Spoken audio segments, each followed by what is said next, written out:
வணக்கம் நண்பர்களே. நம்முடைய அறிவியல் உலகம் அவ்வப்போது புதிதாக அதிர்ச்சிகரமான செய்திகளை வெளியில விட்டுக்கிட்டே இருப்பாங்க.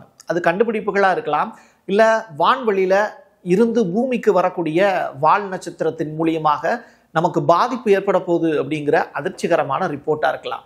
ஏன் ஏலியன்கள் கூட பூமிக்கு வந்து நமக்கு பிரச்சனைகளை கொடுப்பாங்க அப்படிங்கிற செய்தியா கூட இருக்கலாம்.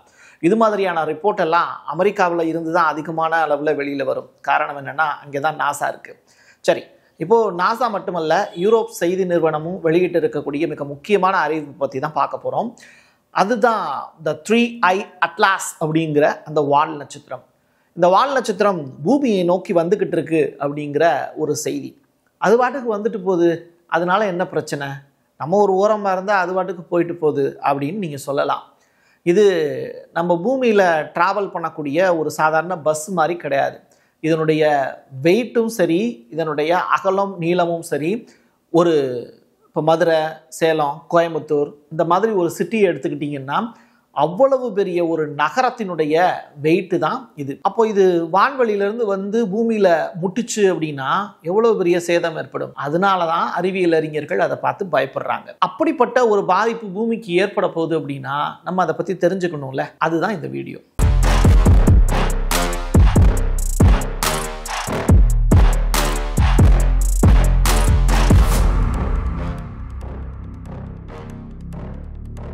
Prasad signature media broadcasting private limited. நீங்க நியூஸ் ரீடரா மாறணுமா, கண்டென்ட் கிரியேட்டரா உருவாகணுமா, சேட்டலைட் சேனல்ல ரிப்போர்ட்டரா வேலை பார்க்கணுமா, டாக்குமெண்ட்ரி மேக்கிங்ல இருந்து ஜேர்னலிசம் பற்றிய முழுமையான பயிற்சி பெற உங்களுக்கான அருமையான வாய்ப்பு. எங்களை தேடி வாங்க.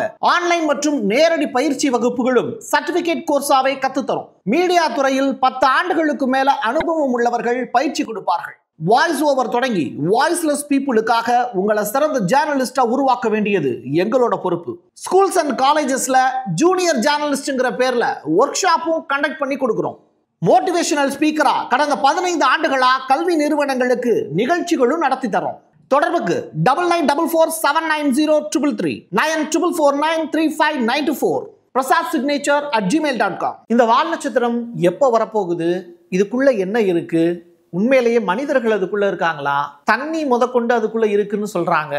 ஏகப்பட்ட ரகசியங்கள் நிறைந்த ஒரு இன்ட்ரெஸ்டிங்கான ஒரு சப்ஜெக்டா தான் இருக்க போகுது. ஸ்கிப் பண்ணாம பாருங்க. இதனுடைய வித்து அகலம் மட்டும் பார்த்தீங்கன்னா 20 கிலோமீட்டர் அளவிற்கு இருக்கும் அப்படிங்கிறாங்க. நீளத்தை அவங்களால இன்னும் கணக்கிடவே முடியல அப்படிங்கிறாங்க. அதற்கான காரணம் என்ன அப்படின்னா, இந்த வால் நட்சத்திரம் இருக்கக்கூடிய இடம் அப்படி. அது எந்த இடத்துல இருக்கு அப்படிங்கிறத நான் வீடியோவில் போக போக சொல்றேன். இப்போ இதனுடைய லென்த் என்ன அப்படிங்கிறது தெரியல. சரி, இவ்வளவு பெரிய விஷயம் பூமியை நோக்கி வருது, இவ்வளவு வெயிட் இருக்கக்கூடிய ஒரு பொருள் அப்படின்னு சொல்றாங்க. அப்போ இந்த பொருளை கண்டுபிடிச்சது யாரு அப்படிங்கிற கொஸ்டின் இருக்குல்ல, அதுதான் அட்லாஸ் அப்படிங்கிறாங்க. அதாவது asteroid terrestrial impact last alert system அப்படின்னு சொல்றாங்க. இந்த தென் அமெரிக்காவில் இருக்கக்கூடிய வானியல் ஆய்வு நிறுவனம் தான் இந்த விஷயத்தை ரிவீல் பண்ணியிருக்காங்க. சரி, இப்போ இந்த வால் நட்சத்திரம் எந்த தேதியில புதிதாக கண்டுபிடிக்கப்பட்டது, எப்போ இது பூமியை நோக்கி வரப்போகுதுங்கிறத கண்டுபிடிச்சிருக்காங்கன்னா, ஜூலை மாதம் 1ஆம் தேதியே இவ்வளவு பெரிய சீக்ரெட் நிறைந்த ஒரு விஷயத்தை கண்டுபிடிச்சிட்டாங்க நம்முடைய அறிவியல் அறிஞர்கள். அதை இப்போதான் வெளி உலகத்துக்கு சொல்லியிருக்காங்க. அந்த வால் நட்சத்திரத்தை பார்க்கணும் அப்படின்னு நம்ம எல்லாருக்கும் ஒரு ஆசை இருக்கும். அதனுடைய சைஸ் வந்து இப்படித்தான் இருக்கும், அதனுடைய உருவம் இப்படித்தான் இருக்கும் அப்படின்னு அறிவியல் அறிஞர்கள் இப்போ ஃபோட்டோ எடுத்து நமக்கு கொடுத்துருக்காங்க. அதுதான் அந்த அட்லாஸ்ல இருந்து கிடைச்சிருக்கக்கூடிய இந்த புகைப்படம். இப்போ நம்ம ஸ்பேஸ் ஸ்டேஷன் இருக்குல்ல, ஒவ்வொரு நாடுமே தனக்கான ஸ்பேஸ் ஸ்டேஷனை அமைச்சிருப்பாங்க. இதில் சைனா, அமெரிக்கா, ரஷ்யா உள்ளிட்ட நாடுகளும் சேர்ந்து ஸ்பேஸ் ஸ்டேஷனை அமைச்சிருக்காங்க. அந்த ஸ்பேஸ் ஸ்டேஷனில் இருந்து ஏகப்பட்ட விஷயங்களை நமக்கு பூமிக்கு புகைப்படங்களாக எடுத்து அனுப்புவாங்க. அதில் ஒன்று தான் அந்த அட்லாஸ் அப்படிங்கிறது. அவங்க வச்சிருக்கக்கூடிய டெலஸ்கோப் மூலியமாக கண்டுபிடிச்சிருக்கக்கூடிய புகைப்படத்தை தான் இப்போ வெளியிட்டிருக்காங்க. இப்போது அந்த வால் நட்சத்திரத்தை நீங்கள் பார்த்துட்டு இருக்கீங்க. இது இப்போ எங்கே இருக்குது அப்படிங்கிற கொஸ்டின். பூமியில் இருந்து 203 மில்லியன் கிலோமீட்டர் தொலைவில் அது நிலை கொண்டு இருக்கு அப்படின்னு சொல்கிறாங்க. நிலை கொண்டு இருக்கா, அப்போ நிற்கிதா அப்படின்னு கேட்டால் இல்லை, நகண்டுக்கிட்டு தான் இருக்குது.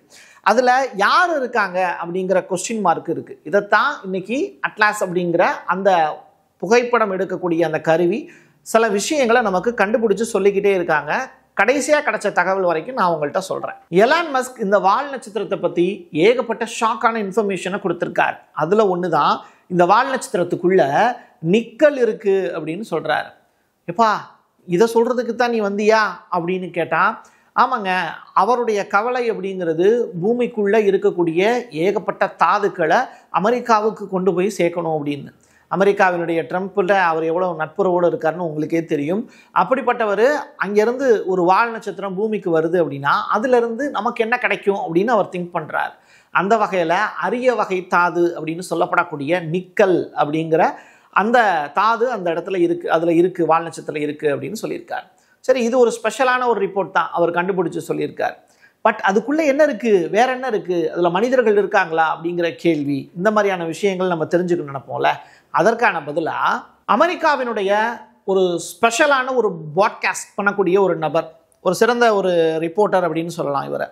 அந்த வகையில் இந்த ஜோ ரோகன் அப்படிங்கிற நபர் ட்ரம்ப் ஆட்சி பீடத்தில் அமர்றதுக்கு இவரும் ஒரு காரணம்.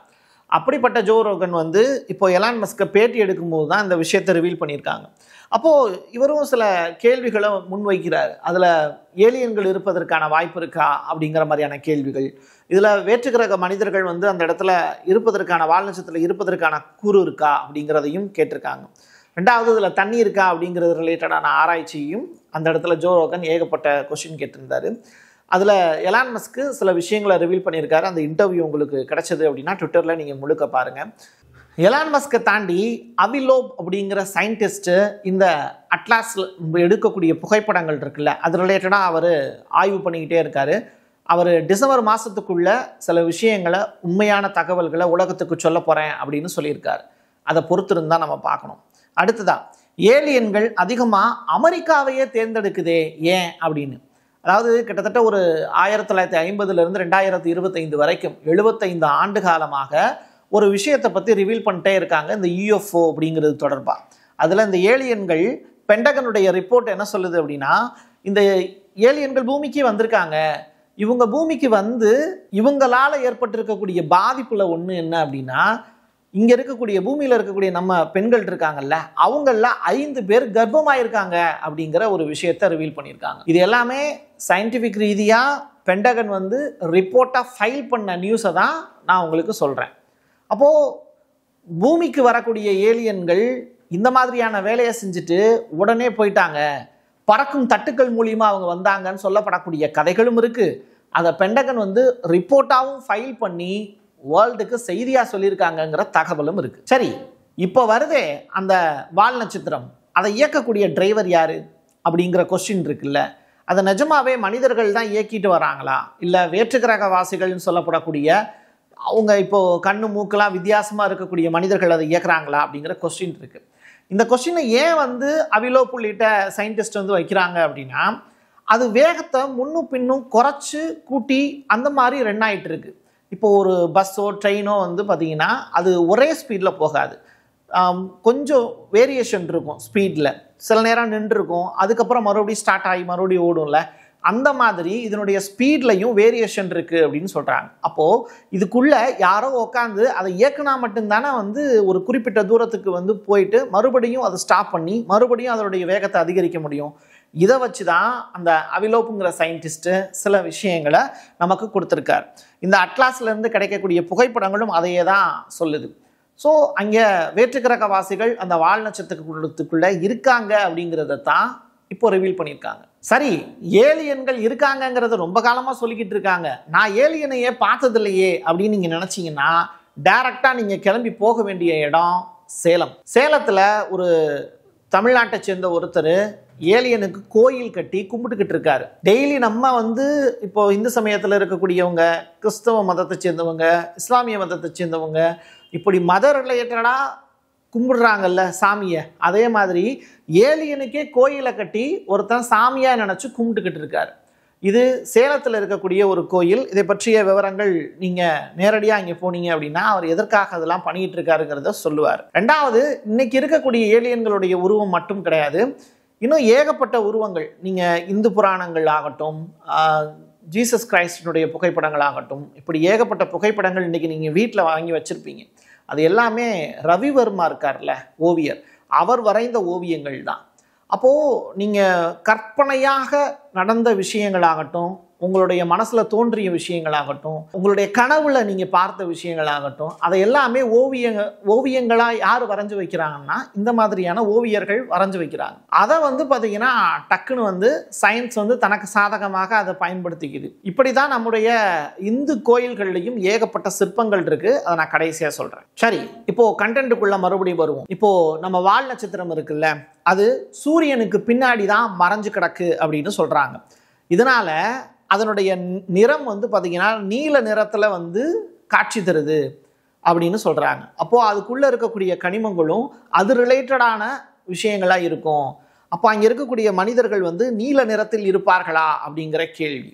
நீங்க மதுரை மீனாட்சி அம்மன் கோயிலுக்கு போயிருந்தீங்க அப்படின்னா உங்களுக்கு தெரியும். அங்க அம்மன் வந்து பாத்தீங்கன்னா ஒரு கலர் வந்து அவங்க மேல பூசப்பட்டிருக்கும். அது வந்து நிச்சயமாக 7 வண்ணங்கள்ல ஒன்று தான். அது பச்சை வண்ணமா நீல வண்ணமா அப்படிங்கிறத நீங்க போய் பார்த்து தெரிஞ்சுக்கோங்க. இப்படி பூமியை நோக்கி மோதி இருக்கக்கூடிய சில விண்கள் இருக்குல்ல, அது அந்த ஏரியாவில் இருக்கக்கூடிய புதுசா உருவாகுதல்ல உயிரினங்கள், அதற்கும் அதே கலர் தான் இருக்கும் அப்படின்னு சொல்றாங்க. இப்போ ஆப்பிரிக்காவாகட்டும், அது ரொம்ப பழைய கண்ட்ரி அப்படின்னு சொல்லுவாங்க. அங்கே இருக்கக்கூடிய நிலமும் பழையதும்பாங்க. ஆஸ்திரேலியாவாக இருக்கட்டும், அது வந்து நிலவுல இருந்து விழுந்த துண்டு அப்படின்னு சொல்லுவாங்க. துண்டு பகுதி இது அப்படின்னு சொல்லுவாங்க. இது எல்லாமே தியரட்டிக்கலாக சொல்லப்படக்கூடிய விஷயங்கள் தான். ப்ராக்டிக்கலாக அறிவியல் ஆமா இதுதான் அப்படின்னு ஒத்துக்கிறதுக்கு கொஞ்சம் நாளாகும். அது மாதிரியான விஷயங்கள் தான் இப்போ இந்த வால் நட்சத்திரத்தை பற்றியும் சொல்கிறாங்க.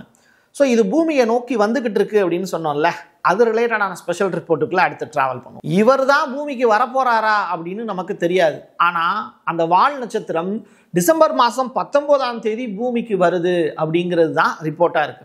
சரி, இது எவ்வளோ ஸ்பீடில் வருது, கரெக்டாக டிசம்பர் மாதம் 19ஆம் தேதி லேண்ட் ஆயிருமா சொன்ன டயத்தில் அப்படின்னு கேட்டால், மணிக்கு 2,41,401 கிலோமீட்டர் ஸ்பீடில் வந்துகிட்டு இருக்கு. 1 மணி நேரத்துக்கு இவ்வளவு ஸ்பீடில் அது வந்துகிட்டு இருக்குங்கிறாங்க. இங்கேருந்து நம்ம அங்கே பார்க்கும்போது அது மெதுவாக ட்ராவல் ஆகி வர்ற மாதிரி தான் தெரியும். பட் அதனுடைய ஸ்பீடு எவ்வளவு இருக்கு? 2,41,401 கிலோமீட்டர் ஒரு அவருக்கு டிராவல் பண்ணி வருதுங்கிறாங்க. இது டைரக்டா பூமியை நோக்கி நம்மளுடைய பூமியில வந்து மோதப்போதா அப்படின்னு கேட்டா அதற்கான வாய்ப்பு இல்லை அப்படிங்கிறதையும் அவிலோப்புங்கிற சயின்டிஸ்ட் வந்து ரிவீல் பண்ணியிருக்காரு. ஒரு குறிப்பிட்ட தூரத்துல பூமியில இருந்து கிராஸ் பண்ணி வேற தூரத்துக்கு போயிடும். பட் இது அருகாமையில வரும்போது அதுக்கு உள்ள என்ன இருக்கு அப்படிங்கிற விஷயத்த நம்மளால தெரிஞ்சுக்க முடியும். ஏலியனை பற்றிய விவரங்கள் உலகத்திற்கு புதிய செய்தியாக இந்த டிசம்பர் மாதம் 19ஆம் தேதி கிடைக்கும்னு சொல்றாங்க நாசா மற்றும் யூரோப்பை சேர்ந்த செய்தி நிறுவனங்கள். யூரோப்ல இருக்கக்கூடிய விண்வெளி ஆய்வு நிறுவனம் ஒரு விஷயத்தை தெளிவா சொல்றாங்க. அதாவது பூமிக்கு வராது, பூமியில எந்த விதமான பாதிப்பையும் ஏற்படுத்தாது, மக்களா பயப்பட வேண்டாம். ஆனா அதே நேரத்துல அந்த வால் நட்சத்திரத்துக்குள்ள தண்ணி இருக்குங்கிறத நாங்க கன்ஃபார்ம் பண்றோம் அப்படிங்கிற ஸ்டேட்மெண்ட். ஸோ தண்ணி இருக்குது அப்படின்னா அந்த இடத்துல மனித உயிர்கள் வாழுவதற்கான வாய்ப்பு இருக்குது. மனுஷன் மட்டும் கிடையாது, எல்லாமே வாழ்வதற்கான வாய்ப்பு இருக்குது. புல்லுலேருந்து பூண்டுலேருந்து எல்லாமே வாழ்வதற்கான வாய்ப்பு இருக்குது. ஸோ பயிரினமாக இருக்கட்டும் உயிரினங்களாக இருக்கட்டும் அது வாழ்வதற்கான வாய்ப்பு இருக்குது. எங்கே? தண்ணி இருக்கக்கூடிய அந்த வால் நட்சத்திரத்தில் அப்படின்னு. அப்போ அது பக்கத்தில் வரும்போது ஏகப்பட்ட இமேஜஸ் வந்து அட்லாஸில் கிடைக்கும்ல, அதுதான் ஸ்பெஷல். அடுத்ததா லாஸ்ட் பட் நாட் லீஸ்ட் அப்படிங்கிறது தான். நம்முடைய பஞ்சாங்கம் என்ன சொல்லுது? வானியல் சாஸ்திரங்கள் பூமிக்குள், நம்ம பூமியில் இருக்கோம், பூமியில் ஏதோ ஒரு திண்ணையில் இருந்துட்டு சோழியை உருட்டி போட்டு வான்வெளியில் 9 கோள்கள் இந்த ஆக்டிவிட்டியில் தான் இயங்கிட்டு இருக்கு அப்படின்னு 9 கோள் 12 ராசி 27 விண்மீனை வச்சு இந்த 48 தான் ஒரு மனுஷனுடைய தலையெழுத்தையே மாற்றி வைக்குது அப்படின்னு ஏகப்பட்ட விஷயங்களை நம்முடைய அறிவியல் அறிஞர்கள் யாரு நம்ம ஊர்ல இருக்கக்கூடிய தாத்தா பாட்டி அன்னைக்கே கண்டுபிடிச்சு சொல்லியிருக்காங்க. அது மட்டும் கிடையாது, நம்மளுடைய சோலார் சிஸ்டம் மாதிரியே பல வான்வெளியில ஏகப்பட்ட அண்டங்கள் பேரண்டங்கள்லாம் இருக்குங்கிறதையும் கண்டுபிடிச்சு சொல்லியிருக்காங்க. இப்போ இதெல்லாம் பத்தி நம்ம எங்க போய் தெரிஞ்சுக்கிறது அப்படின்னா, நமக்கு இருக்கக்கூடிய ஒரே ஒரு வாய்ப்பு எங்க? கோயில் தான். கோயில்னா என்ன? கோனா தலைவன், இல்லுனா இல்லம், தலைவன் வாழக்கூடிய இல்லம் அப்படிம்பாங்க. ஆலயத்துக்கு வேற ஒரு பேர் இருக்கு. ஸோ இப்படி நம்ம கோயிலுக்குள்ளே நம்ம போகும்போது ஏகப்பட்ட அறிவியல் சார்ந்த விஷயங்கள் அதுக்குள்ளே இருக்குது. அதனால தான் அதை தெரிஞ்சுக்க கூடாதுங்கிறதுனால தான் நம்ம கோயிலுக்கே போகிறதில்ல, அது வேற விஷயம்.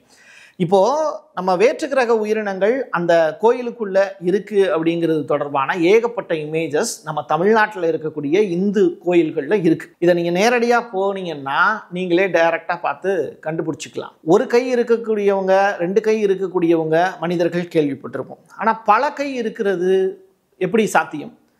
அப்போ அங்கே அப்படிப்பட்ட சிற்பங்கள் இருக்கு. அதே மாதிரி யாழி அப்படிங்கிற ஒரு உயிரினம் தொடர்பான சிற்பங்கள் இருக்கு. இன்னும் ஏகப்பட்ட வித்தியாசமான பிக்சர்ஸ் நம்முடைய கோயில்களில் இருக்கு. இவங்கெல்லாம் யாரு அப்படின்னு போய் நம்ம அந்த ஓவியர்கிட்ட, வரைஞ்சவர்கிட்டையோ, கல்வெட்டை ரெடி பண்ணுறவங்கள்ட்டையோ கேட்கறதுக்கான காலம் இதுவல்ல. ஏன்னா 1000 ஆண்டுகளுக்கு முன்னாடி கட்டப்பட்ட கோயில்களில் அந்த மாதிரியான சிற்பங்கள் இருக்கு. ஸோ அதெல்லாம் நம்ம பாதுகாக்க வேண்டியது நம்முடைய கடமை. இன்னைக்கு நீங்கள் அவதார் அப்படிங்கிற படம் எடுத்த ஜேம்ஸ் கேமரூன்கிட்ட போய் நீங்கள் கேட்டிங்கன்னா அவர் நம்முடைய இந்து புராணங்களில் இருந்து தான் இந்த மாதிரியான ஸ்ட்ரக்சர் இருக்கக்கூடிய ஹீரோவையும் ஹீரோயினையும் வடிவமைச்சேன் அப்படின்லாம் சொல்லியிருக்காரு. அப்போது நீங்கள் கற்பனையில் பார்க்காத ஒரு விஷயங்களை, இல்லை இங்கே இருந்து கண்ணை மூடிக்கிட்டே வேறு சில அண்டங்கள்லையும் பேரண்டங்களையும் நடக்கக்கூடிய விஷயங்களை பார்த்த மனிதர்களை, வித்தியாசமான உயிரினங்களை இங்கே கல்வெட்டுகளாக நம்முடைய கோயில்களில் வரைஞ்சி வச்சுருக்காங்க. அப்படிப்பட்ட கோயில்களுக்கு மத ரிலேட்டடாக போங்க அப்படின்னு நான் சொல்லலை. அறிவியல் ரிலேட்டடான விஷயங்களை நீங்கள் தெரிஞ்சுக்கணும் அப்படின்னா, இல்லை ஏலியனை பற்றியே தெரிஞ்சுக்கணும் அப்படின்னா நீங்கள் நம்முடைய இந்து கோயில்களுக்கு போய் பார்த்தீங்கன்னா நிச்சயமாக உங்களால் ஏகப்பட்ட அறிவியல் சார்ந்த உண்மைகளை வரைபடங்களாகவும் கல்வெட்டுகளாகவும் கண்டு உணர முடியும், பார்த்து வியக்க முடியும். அதற்கான வாய்ப்பு தமிழ்நாட்டு கோயில்களில் இருக்குது. என் கையெழுத்து என் மக்களுக்கானது உறவுகளே. மீண்டும் ஒரு பதிவில் சந்திக்கலாம். நன்றி, வணக்கம். Prasad signature media broadcasting private limited. நீங்க நியூஸ் ரீடரா மாறணுமா, கண்டென்ட் கிரியேட்டரா உருவாகணுமா, சேட்டலைட் சேனல்ல ரிப்போர்ட்டரா வேலை பார்க்கணுமா, டாக்குமெண்ட்ரி மேக்கிங்ல இருந்து ஜேர்னலிசம் பற்றிய முழுமையான பயிற்சி பெற உங்களுக்கான அருமையான வாய்ப்பு. எங்களை தேடி வாங்க. ஆன்லைன் மற்றும் நேரடி பயிற்சி வகுப்புகளும் சர்டிபிகேட் கோர்ஸாவே கத்துத்தரும். மீடியா துறையில் 10 ஆண்டுகளுக்கு மேல அனுபவம் உள்ளவர்கள் பயிற்சி கொடுப்பார்கள். வாய்ஸ் ஓவர் தொடங்கி வாய்ஸ்லெஸ் பீப்புளுக்காக உங்களை சிறந்த ஜேர்னலிஸ்டா உருவாக்க வேண்டியது எங்களோட பொறுப்பு. ஸ்கூல்ஸ் அண்ட் காலேஜஸ்ல ஜூனியர் ஜேர்னலிஸ்ட்ங்கிற பேர்ல ஒர்க் ஷாப்பும் கண்டக்ட் பண்ணி கொடுக்கிறோம். மோட்டிவேஷனல் ஸ்பீக்கரா கடந்த 15 ஆண்டுகளா கல்வி நிறுவனங்களுக்கு நிகழ்ச்சிகளும் நடத்தி தரோம். தொடர்புக்கு 9944790333 94493594 prasad signature@gmail.com.